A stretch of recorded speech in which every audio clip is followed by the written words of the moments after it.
Torey, congratulations. Thanks, I wonder if you could share the story of the first time you met Rob Thompson. You're a Tigers minor league player, and he's managing there. What's your relationship been like with Rob over the years, beginning back then? Yeah, it's been what you'd think as two former teammates from 1987, moving it forward. I've always, been a huge fan of his because I know how much he loves baseball. I know what type of a player he was, and his appreciation for the game. At that point in time, I'm sure it's amplified, but it's gotten greater. But at the time, he was just a really good human being that loved baseball. So I've always followed him through his progression. I know he was with the Yankees in the minor leagues, and he eventually got to the big leagues with the Yankees, and I've always been a huge fan. So when he got this position last year, I know how hard he worked. And for everybody that gets to sit in the seat, there are challenges, and he's accepted those challenges, and his team has been excelling ever since he's been their manager. And, I'm happy for him every single day. Down here on the right. Torey, what are the feelings like just a day before Game 1? They're normal feelings, first of all, and they're probably the ones that you imagine. Excitement, curiosity, and just wanting to make sure that we go out there to the best of our ability and represent the state of Arizona the way we know we can. We are prepared. We've been having meetings all morning about the Philadelphia Phillies. So we're going to walk in here today and have as best a workout as we possibly can. I want them to feel this air. I want them to feel this stadium, so we can come out here tomorrow and just do one thing, and that's go to play our best baseball game so far of the postseason. So the entire room is probably feeling the same thing, and you know how I am. I want them to embrace what they're feeling and not push it down or push it aside. Talk about it. What's real is real, and they're going to feel the way they feel. But it's general excitement that gets me up and gets me moving every single moment. Rob on the left. Torey, what can you take from the run you went on 10 years ago?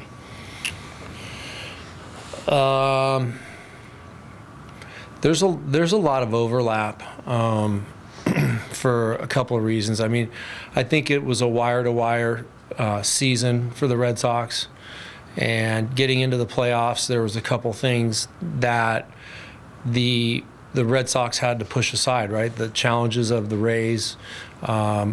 To me equals the challenges that the Diamondbacks have for the Dodgers with the Dodgers. And I remember walking into the Detroit series with Verlander, Scherzer, who started the first game, the former Sanchez, Porcello. It was a very strong Detroit Tigers team, and not a lot of people were feeling like the Red Sox were going to get through that series. And it was a heavyweight bout where teams were landing haymakers. I feel like that's going to be a very similar situation for us.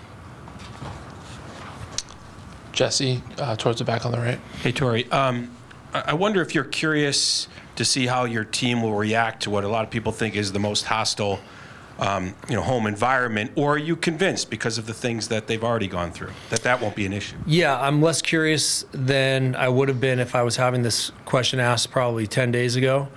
But we went into a pretty hostile Milwaukee Brewer stadium. I know it's a scaled down version of what we're going to expect tomorrow, but we didn't blink. And then going into LA, which traditionally can be a very hectic venue for us, we came out and excelled. Now, I don't want to compare and contrast the teams and the fans. I've played here. I know it, and I've been in the stadium when it's rocking as a staff member.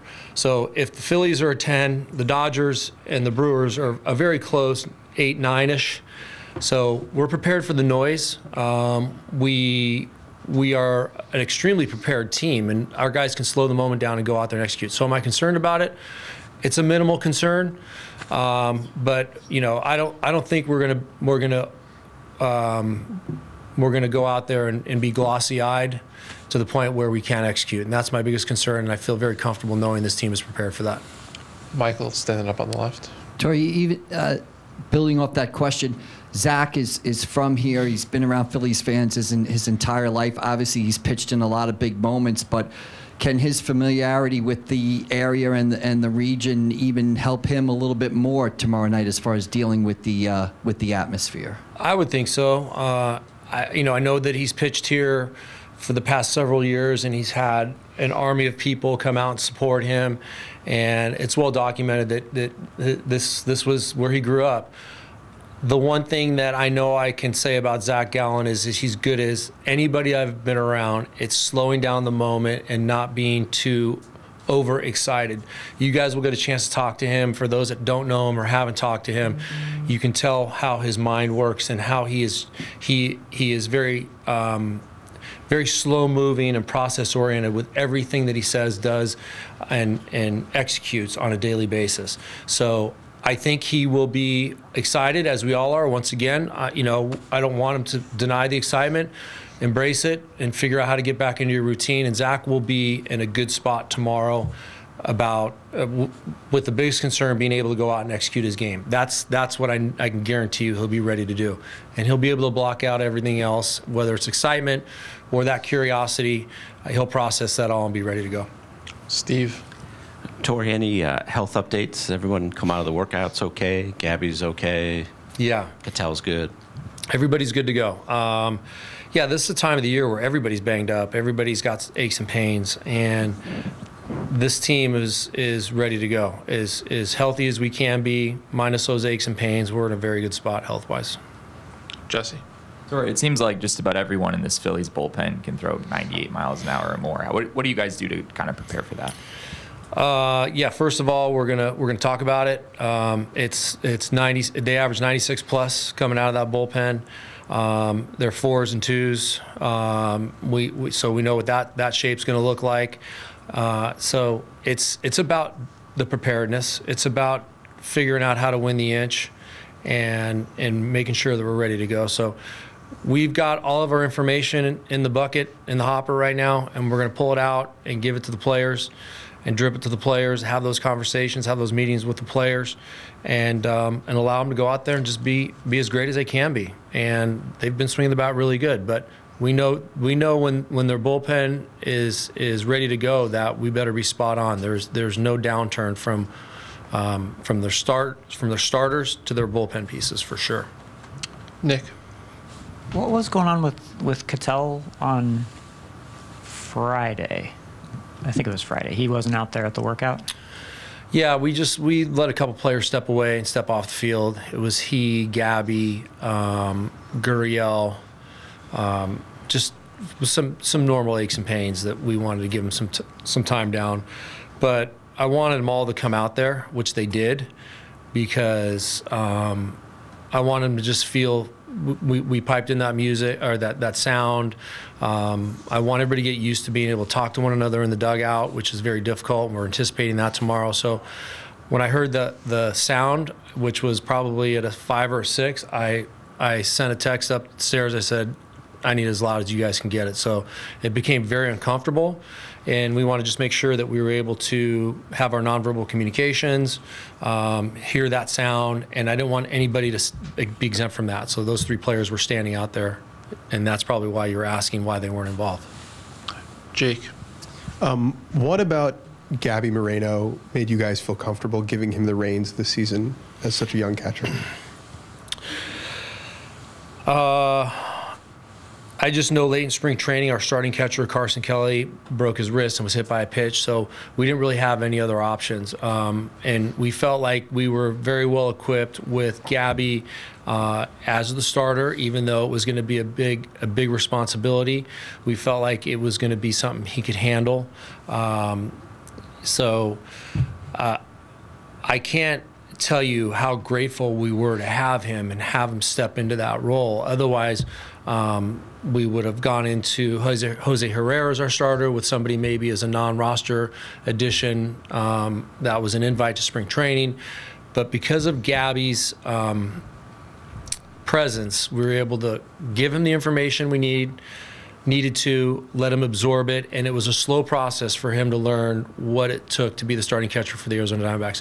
We have a lot of, not that we're the only team that does it, everybody does it. We have a lot of baseball concepts and a lot of things that we believe in that we put on the catcher, and he was piece by piece grabbing those. Offensively, he didn't get off to a good start because I'm sure it was very overwhelming for him, but once he got into that mindset, he became a better leader. So you asked what it was. He became a better leader. He became a better receiver. The offense came around once he got comfortable with his surroundings, and then catching and throwing, you really can't run on him. So those were the natural thoughts that we had, but we watched those evolve during the course of his development. At what point during the year did you see that kind of click for him? Probably when he came back from his injury. I don't know the exact time. Was it mid-August? In mid-August. I think he took a step back, watched from afar, caught his breath, and he came back a totally different player at that point in time. But he was progressing very nicely prior to the injury. But when he came back in mid-August, he really took off. Right here.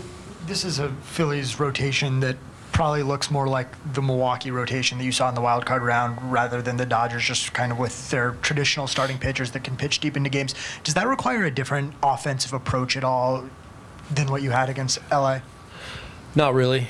We obviously respect every starting pitcher that we're facing, and we always feel like they're capable of doing unbelievable things. I just ask that our guys go out and maintain a competitive focus every single pitch, offensively and defensively, and just engage.